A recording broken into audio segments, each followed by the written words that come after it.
네, 오늘 우리 다 같이 나눌 하나님의 말씀은 요한복음 4장 23절과 24절 말씀 한번 찾아보도록 하겠습니다.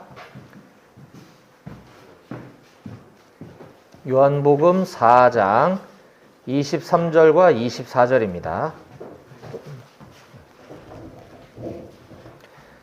예, 지난주에 설교했던 본문과 동일한 말씀입니다. 우리 요 앞에 요거 좀 누가 한 번 더 눌러주면 될 것 같은데? 오케이.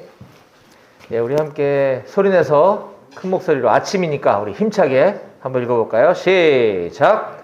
아버지께 참되게 예배하는 자들은 영과 진리로 예배할 때가 오나니 곧 이때라.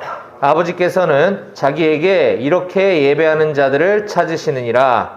하나님은 영이시니 예배하는 자가 영과 진리로 예배할지니라. 아멘. 네, 오늘 우리에게 주신 말씀을 위해서 제가 다시 한번 기도하고 말씀 전하도록 하겠습니다.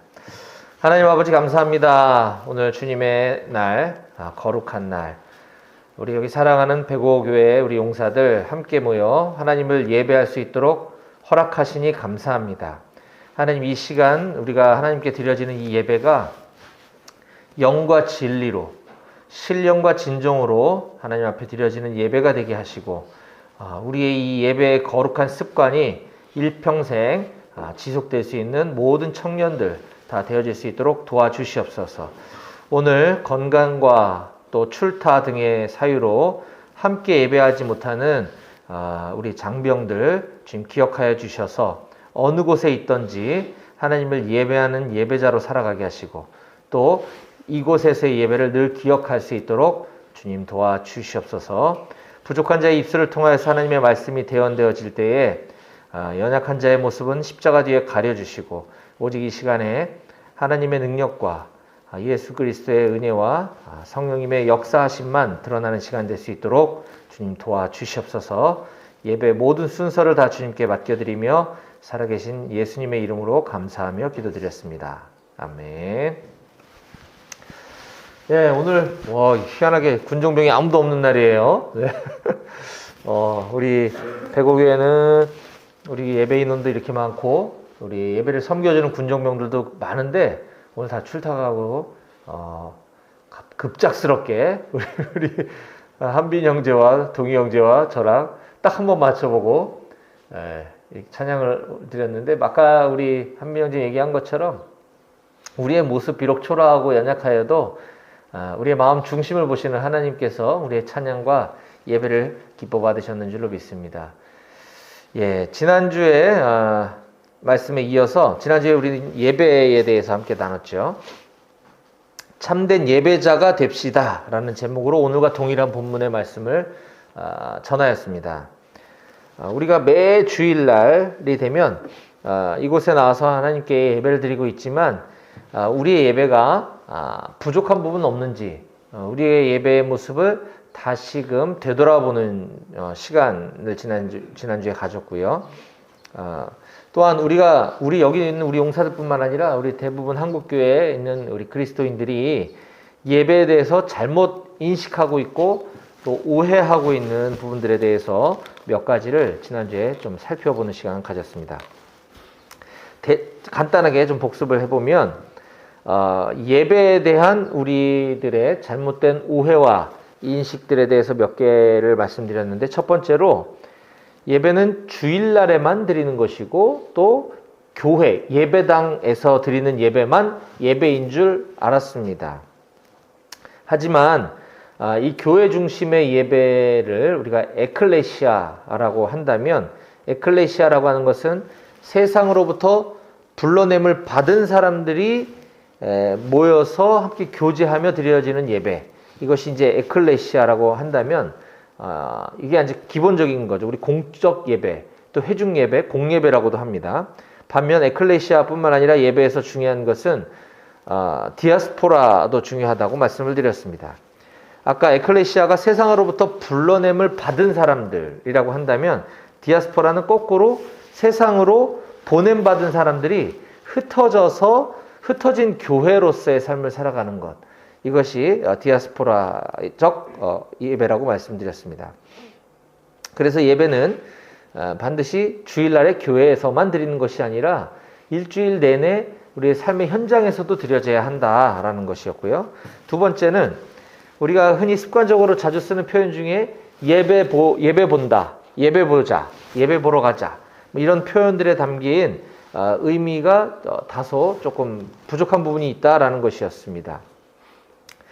제가 생각할 때 이 예배 본다라는 이 표현은 우리가 단지 교회 가서 예배하는 것이 목사님의 뭐 좋은 말씀 들으러 가는 것, 그리고 우리 여기서 앞에 섬겨주시는 우리 찬양팀들의 어떤 찬양을 보러 가는 것, 어쩌면 이 찬양을 어떤 음악적인 요소로 감상하거나 그저 그 멜로디나 이런 것이 주는 어떤 감정, 이런 것들의 위안을 받기 위한 것으로 우리가 예배를 본다라는 표현이 은연중에 포함되어 있지 않나라는 생각을 해봤습니다. 이건 우리 한국교회 전체적인 문제를 말하는 것입니다.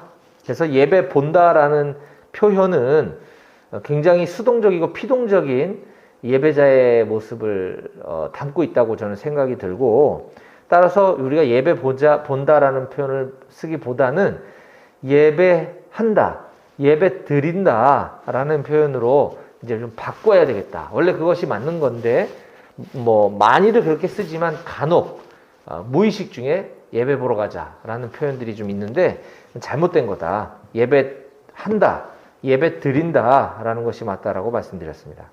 또 예배에 대한 잘못된 오해 세 번째는, 예배는 하나님 앞에 의무적으로 숙제하듯이 이렇게 하는 것이 아니다라고 말씀드렸습니다. 특히 이제 믿음의 가정에서, 기독교적 배경에서, 그 가정에서 자란 청년들은 이 주일날 교회 가는 것이 이게 또 안 가면 욕 먹을 것 같고 혼날 것 같고, 이래서 마치 이 출석부 찍듯이 이렇게 예배를 우리가 드리는 경우가 종종 있는데, 예배는 이 온 천지 만물을 창조하신 하나님과 나하고와의 만남의 시간이고, 그 창조주신 하나님이 내 아버지이신데 그분과의 친밀한 교제를 나누는 것이 예배이기 때문에 이거는 의무적으로 마지못해 억지로 하는 것이 아니라 굉장히 기쁨으로 드려져야 된다라는 것을 말씀드렸습니다. 그렇기 때문에 오늘 우리가 읽었던 본문, 지난주와 동일한 본문 말씀에 근거하여 그 예배라는 것은 그렇다면 영과 진리로 드려야 한다라고 예수님이 우리에게 가르쳐 주셨는데, 이건 또 무슨 말이냐? 예배를 영과 진리로 드리라. 여기서 첫 번째 영으로 예배한다는 의미는 우리가 우리 안에 있는 영, 내 안에 내면에 있는 영일 수도 있지만 그것보다는 성령님의 영이 좀 더 맞지 않는가라는 말씀을 드렸습니다. 이거 제 주관적인 생각이 아니라 이제 많은 학자들의 견해이고요.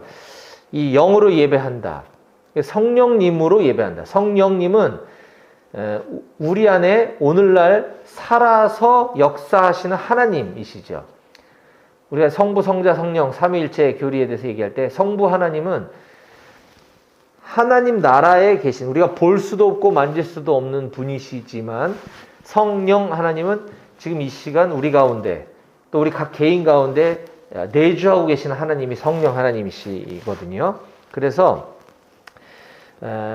내 안에 계신 하나님과 함께, 내 안에 계신 하나님으로 드려지는 예배여야 한다. 나의 어떤 생각과 나의 의지, 나의 노력이 아니라 내 안에 계신 하나님으로 드려지는 예배, 이것이 영으로 예배한다라는 것이고요. 진리로 예배한다라는 의미는, 진리는 크게 성경에서 이제 두 가지로 해석되어질 수 있는데, 하나는 말씀, 말씀이신 하나님, 진리이신 하나님. 그러니까 진리라 하면 말씀이다라고 우리가 이제 얘기를 하죠. 즉 하나님의 말씀, 온전한 복음이 선포되어져야 되는 예배여야 한다는 것. 즉 저와 같은 설교자들이 강단에서 선포하는 하나님의 말씀이 자칫 도덕적 교훈, 성경 그냥과는 동떨어진 다른 얘기, 이런 얘기를 하는 것이 아니라 하나님의 말씀에 대한 온전한 선포가 이루어져야 한다는 것과, 또 하나는 진리, 성경에서 말하는 진리는 예수 그리스도를 말하는 것입니다. 예수님께서 우리에게 말씀하시기를 내가 곧 길이요 진리요 생명이니 나로 말미암지 않고는 아버지께로 올 자가 없느니라 라고 말씀하셨거든요. 예수님은 자신을 일컬어 내가 길이고 진리고 생명이다 라고 말씀하셨죠. 따라서 진리는 예수 그리스도를 의미하는 것입니다. 앞서 영으로 예배할 때 성령님으로 예배해야 된다는 것과 마찬가지로 삼위일체이신 성부, 성자, 성령, 성자 하나님이신 예수님으로 예수님과 함께 예수님이 주인공 되는 예배가 드려져야 된다라는 것이 우리가 온전한 예배가 무엇인가라고 할 때 영과 진리로 예배하는 것이다 라는 말씀드렸습니다. 이거는 오랜 세월 동안 우리 안에 이 개정 성경이 번역되기 전에 있었던 개역 한글 성경에 보면 신령과 진정으로라는 표현이 등장하거든요. 이것이 이제 개역 개정에서 영과 진리로라는 표현으로 이제 바뀌었는데 바뀐 게 아니라 이제 제자리를 찾은 거죠. 뭐 틀린 단어는 아닙니다만 신령과 진정이라고 하면 마치 뭔가 뭐 되게 막 이렇게 어떤 막 거룩한 것처럼 어떤 신령한 것처럼 의도적으로 그런 예배의 어떤 퍼포먼스들이라든지 또는 막 쥐어짜서 드려지는 이런 예배, 그게 막 마치 열심으로 최선을 다해서 드려지는 예배로 읽혀졌었거든요. 오랜 세월 동안. 신령과 진정으로 예배해야 된다. 진심으로 라는 의미보다는 방금 얘기했듯이 진리이신 예수 그리스도, 하나님의 말씀인 진리, 이것이 올바른 해석이다 라고 지난주에 여러분들께 말씀드렸었습니다. 따라서 예배의 핵심은 예수 그리스도다. 나의 막 의지, 나의 노력, 나의 열심 막 이런 것이 아니고 예수 그리스도가 핵심이다 라는 것입니다.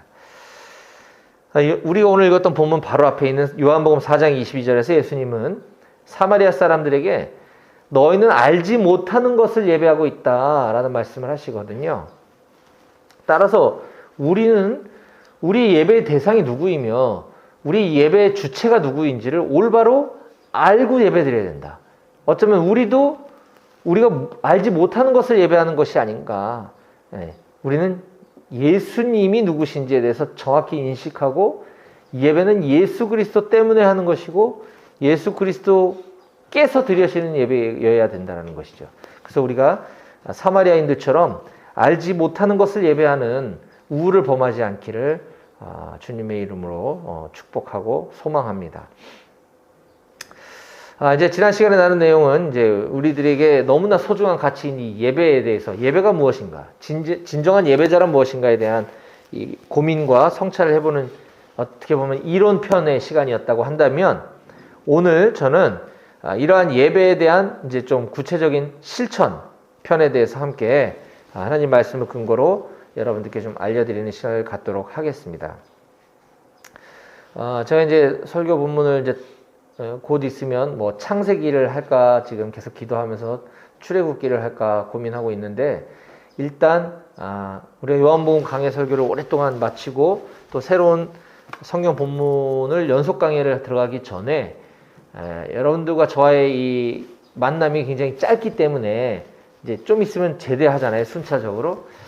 그래서 어쩌면 여러분들이 이제 사회로 복귀해서 그곳에 있는 교회에 출석하기 전에 이런 아주 기본적인 것들에 대한 티칭도 좀 필요하겠다. 우리가 설교 그럼 프리칭이라고 하는데 어떤 티칭을 해야 되나 이제 지금 계속 기도하면서 이런 본문들을 지금 전하고 있는 것이거든요. 그래서 지난주와 오늘은 예배에 대한 좀 가르침을 가질 시간을 가지려고 하고 있습니다. 그래서 지난주에 이론편에 이어서 오늘은 예배에 대한 실천편에 대해서 나누려고 하는데요.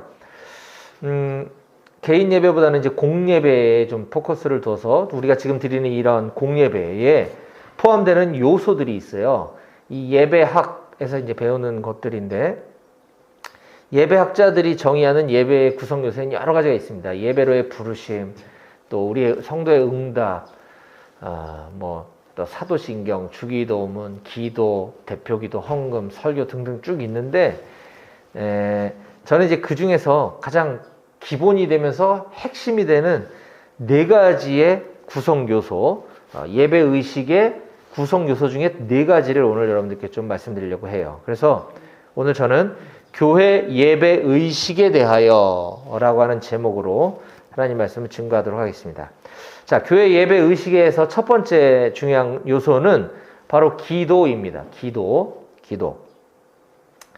자, 기도는 영혼의 호흡이다 라고들 흔히 표현합니다. 왜 기도를 영혼의 호흡이라고 표현했을까요? 호흡, 사람의 호흡이 멈추면 어떻게 됩니까? 생명이 끝나는 거죠. 그렇죠? 우리가 숨을 참는 것이 아니라 호흡이 멈추는 것은 사망을 의미하는 것입니다. 따라서 기도가 호흡이다 라고 하는 것은 그리스도인들에게 있어서 기도는 생명이다라는 것입니다.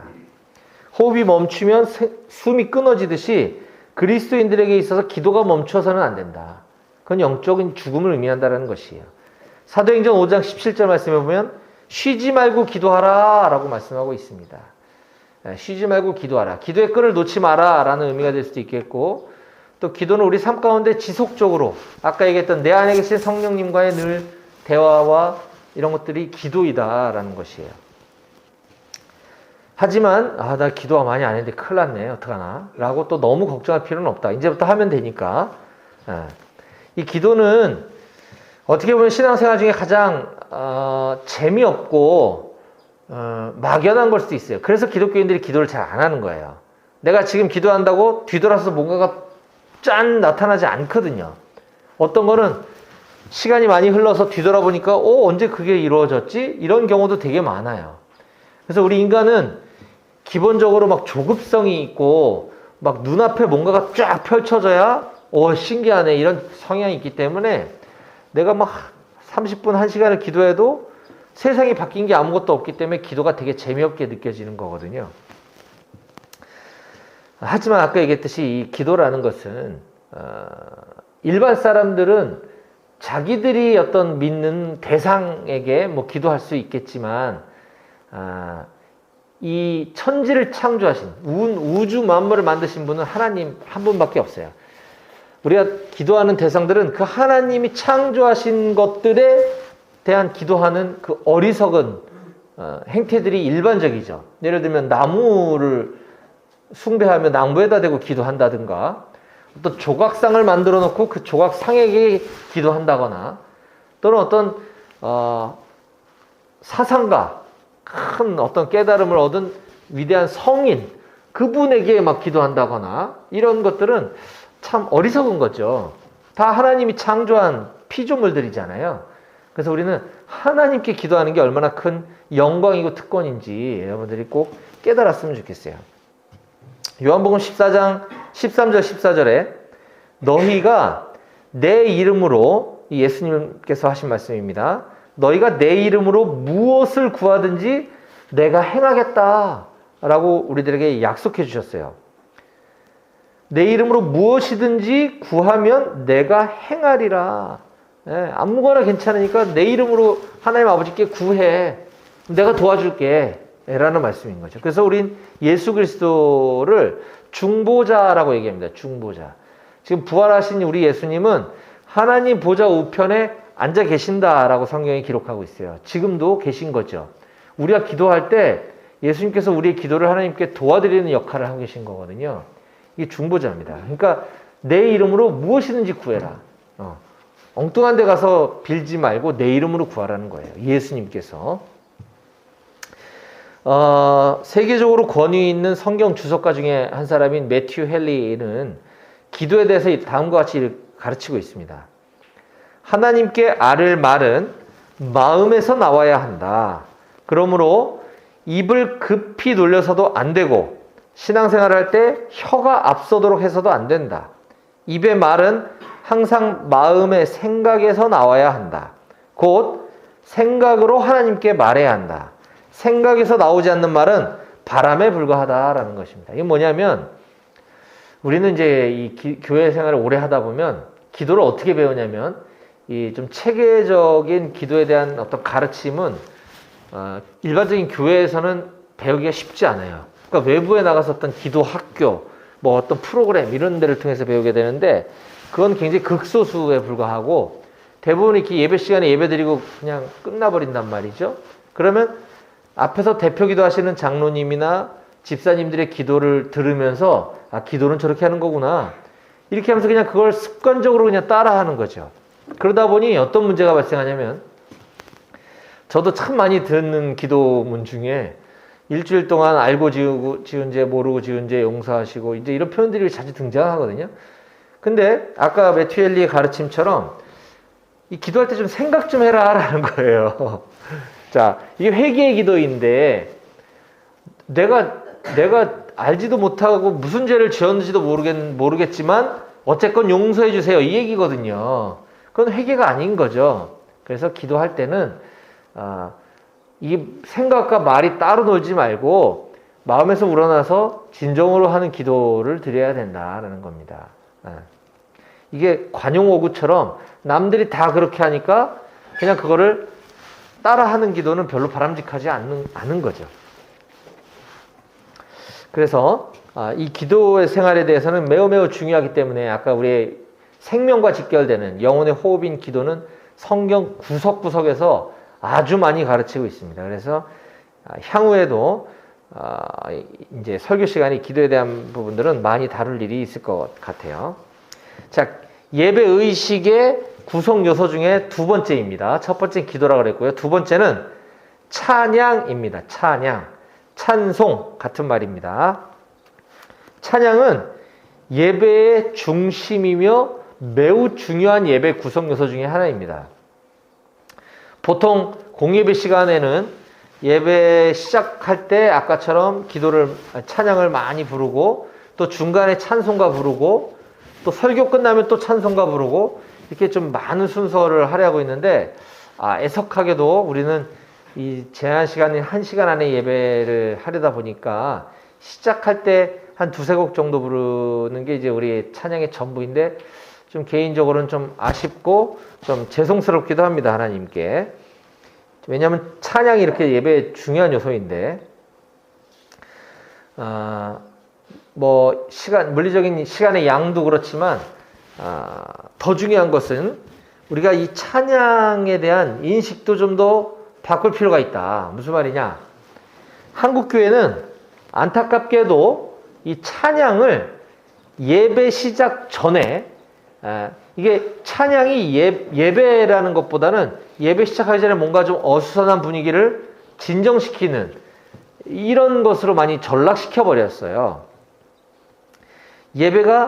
찬양이 예배의 구성 요소 중에 매우 중요한 포션을 차지하는 것인데 우리는 예배 전에 어떤 준비 단계처럼 받아들이고 있다는 거죠. 매우 잘못된 겁니다. 그렇다 보니 저도 예전에 그랬던 것 같아요. 예를 들면 교회에서 예배가 9시면 보통 이제 9시 우리는 이제 오늘 한 10분 정도 찬양했지만 또 어디는 한 15분 어디는 한 20분 이렇게 찬양을 하는데 그 찬양 끝나기 전에만 가면 된다라는 무의식 중에 그러니까 좀 늦게 일어나거나 시간이 좀 늦었을 때 빨리 설교 시작 전에 가야 되는데 이런 것들이 있다는 거죠. 즉 찬양은 예배 전에 준비 단계라는 인식이 있는 거예요. 잘못된 겁니다. 매우. 그래서 찬양이 시작되었는데도 불구하고 아직 우리가 마음을 하나님께로 집중시키지 못하고 이제 옆 사람과 대화를 나누고 이렇게 늦게 오고 어수선하고 이런 분위기는 우리가 이 찬양을 예배로 인식하지 못하는 데서 드러난다라는 것이죠. 그래서 우리가 준비 찬양 이런 단어는 한국교회에서 사라져야 됩니다. 이게 찬양은 예배를 준비하는 게 아니거든요. 또한 찬양에는 놀라운 능력이 있습니다. 하나님은 우리의 찬양을 매우 기뻐하셔요. 성경에 보면 구약 시대에 다윗 왕이 있는데 다윗 왕은 그러니까 왕이 되기 전에 이미 사울 왕 앞에서 사울 왕이 악령이 들려서 그러니까 쉽게 말하면 귀신 들렸다는 거죠. 사울 왕이 귀신 들려서 미쳐 날뛸 때 다윗이 사울 왕 앞에서 찬양을 하자 사울 왕을 괴롭히던 악령이 떠나갔다라는 기록이 나옵니다. 사무엘상 16장 23절인데요. 하나님께서 부리시는 악령이 사울에게 이를 때에 다윗이 수금을 들고 와서 손으로 탄즉 사울이 상쾌하여 낫고 악령이 그에게서 떠나더라. 네. 이 성경 표현이 굉장히 재밌죠. 다윗이 수금을 들고 와서 손으로 탔대요. 이게 수금은 우리나라 악기잖아. 다윗이 그 수금을 어떻게 탔지? 이거는 번역상에 우리 한국 사람들이 이해하기 좋게 하라고 수금을 탔다고 번역되어 있지만 영어 성경에는 이게 하프로 되어 있습니다. 하프.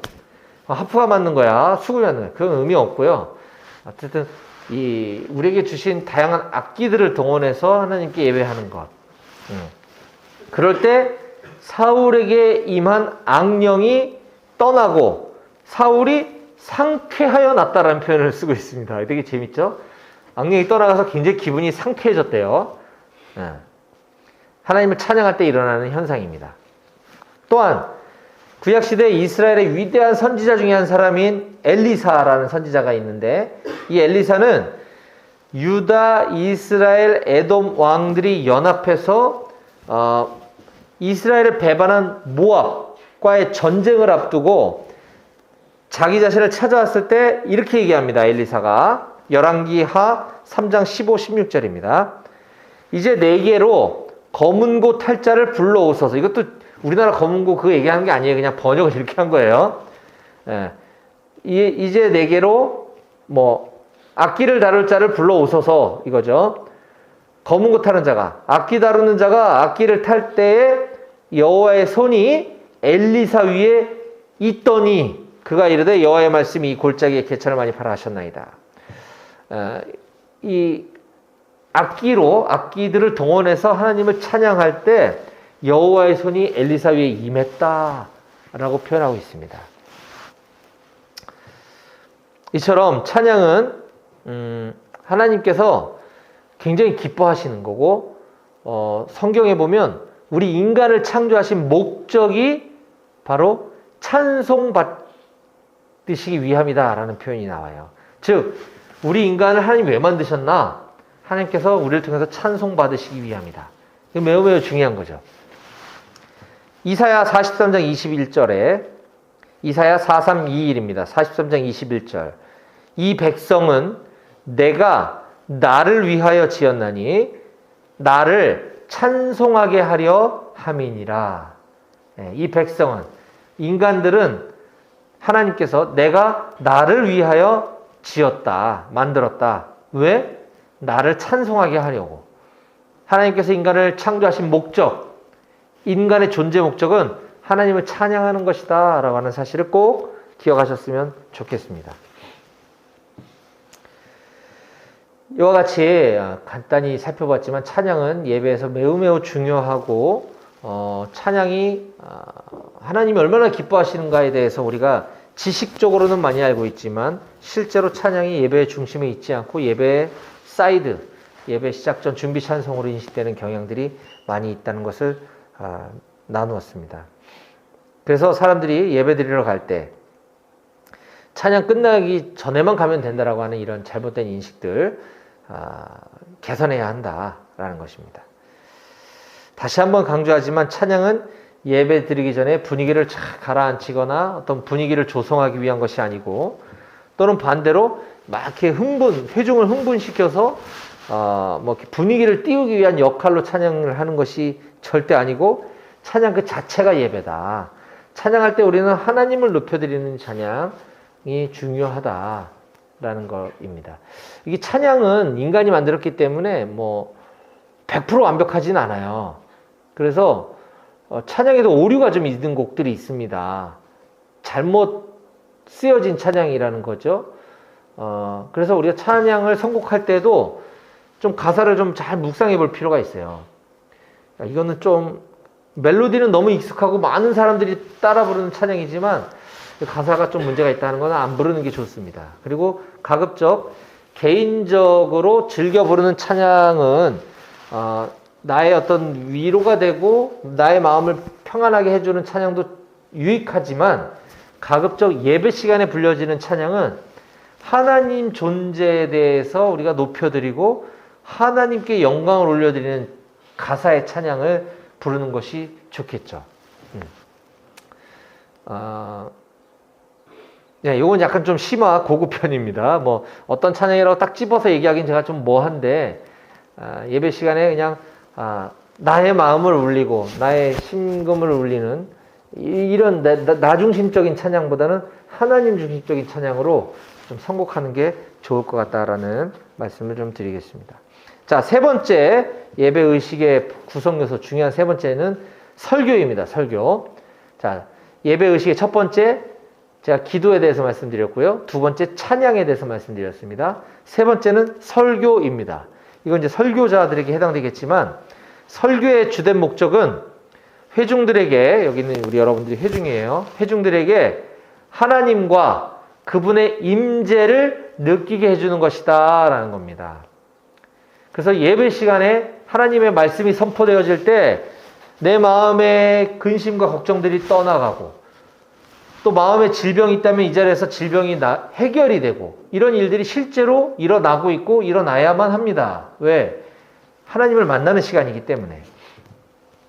그렇기 때문에 설교자는 개인의 생각을 이야기해주는 연사가 아니고 하나님의 음성을 듣고 전달해주는 사람이어야 합니다. A.W. 토저 목사님께서는 그의 책 이것이 예배이다 라는 책에서 이렇게 말씀해주고 있습니다. 하나님 마음의 평안을 전하는 설교자, 담배를 끊으라고 외치는 설교자, 기도하면 더 좋은 직업과 더 멋진 집을 얻을 수 있다고 전하는 설교자를 보내지 마소서.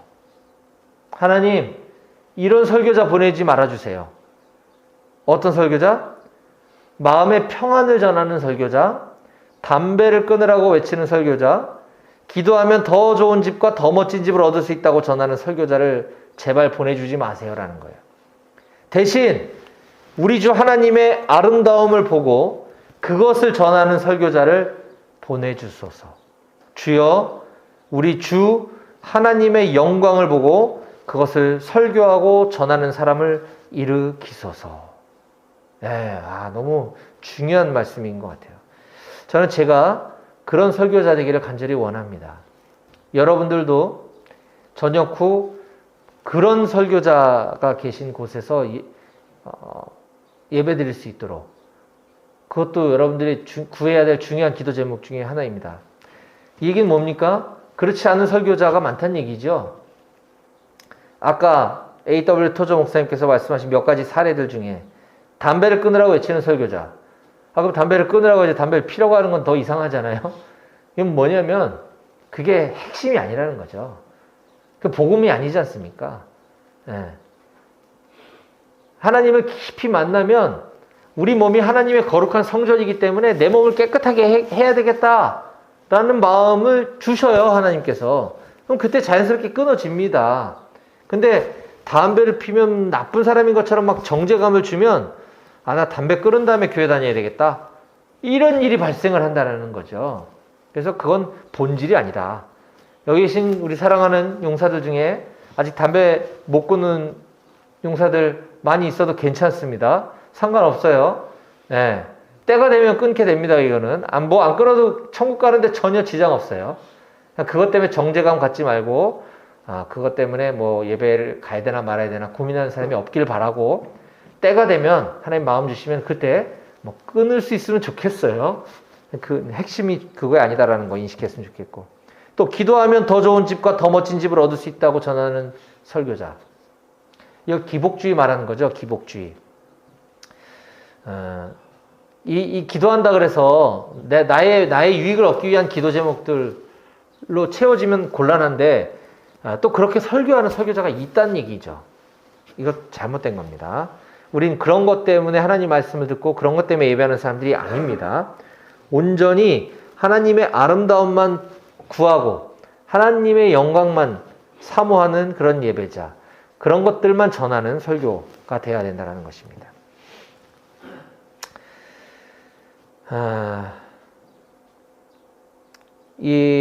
그런 설교가 강단에서 외쳐질 때에야만 비로소 하나님 말씀의 능력에 사로잡히게 되고 참다운 회개가 일어나게 되는 것이죠. 전도에 관한 설교 말씀을 듣고서도 마음에 뜨거운 불이 일어나지 않는다면 그건 문제가 있습니다.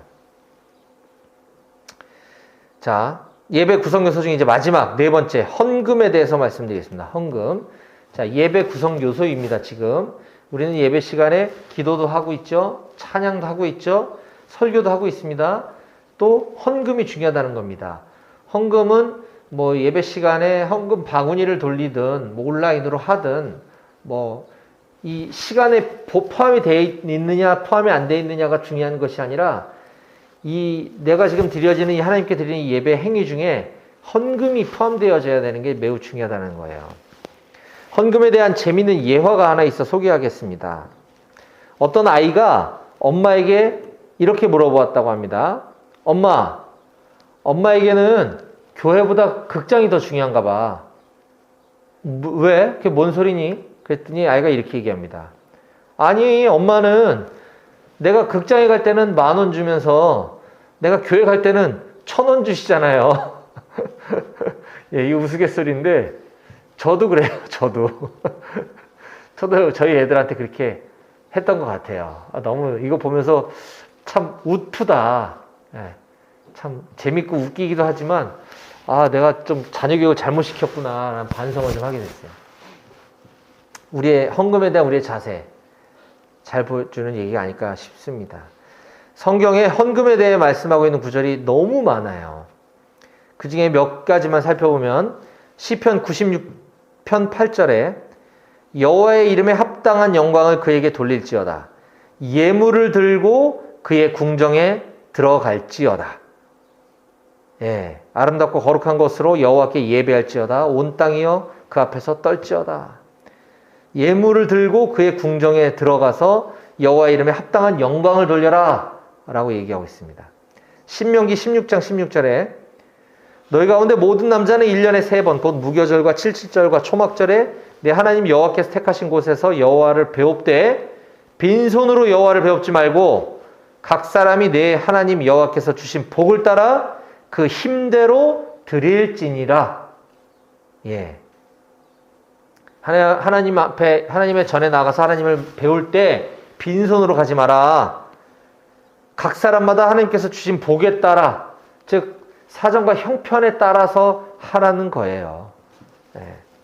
여유 있게 살면서 1,000원 하지 말라는 겁니다. 그리고 헌금을 할 때 우리는 내가 가진 것의 일부를 구별해서 하나님께 드린다라는 표현을 종종 쓰곤 합니다. 내가 가진 것의 일부를 구별해서 하나님께 드린다. 이 반은 맞고 반은 틀린 표현인 것 같아요. 이것도 내가 지금 월급을 받고 내가 이만큼 갖고 있는데 그 중에 이만큼을 구별해서 내가 하나님께 드리겠다. 아주 틀린 말은 아닌데 사실 헌금의 의미는 나의 모든 것이 다 하나님의 것입니다. 하나님께서 나에게 주신 모든 물질이 다 하나님의 것입니다. 그런데 그런 고백을 담아서 그렇다고 이걸 다 드리면 우리 살 수가 없잖아요. 그런 마음으로, 그런 고백으로 우리의 온 몸과 마음과 정성을 다해서 하나님께 드려지는 예물이어야 된다는 거죠. 그러니까 그거는 내 거 중에 일부 띄어서 하나님 받으세요가 아니고 이거 다 하나님 겁니다. 너무 감사합니다. 이런 인식이 필요하다는 거예요. 가끔 11조에 대해서 이제 뭐 공격하고 뭐 이게 성경적이냐 아니냐 뭐 이런 여러 가지 말들이 많아요. 근데 이게 10분의 1도 마찬가지입니다.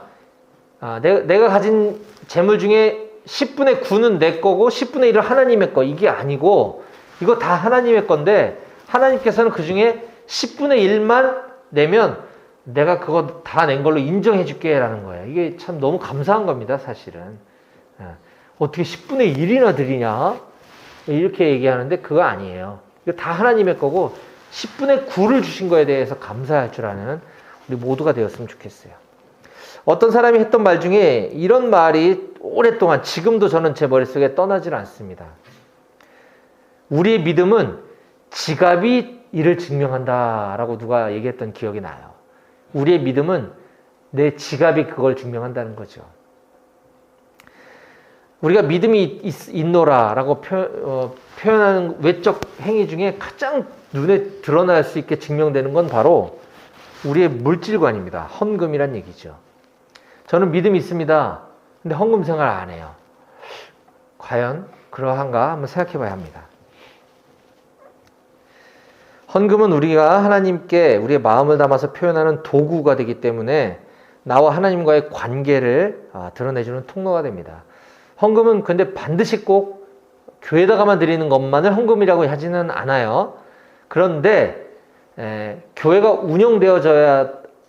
운영되어지려면 내가 소속되어 있는 교회에 헌금을 해야 되는 게 맞습니다.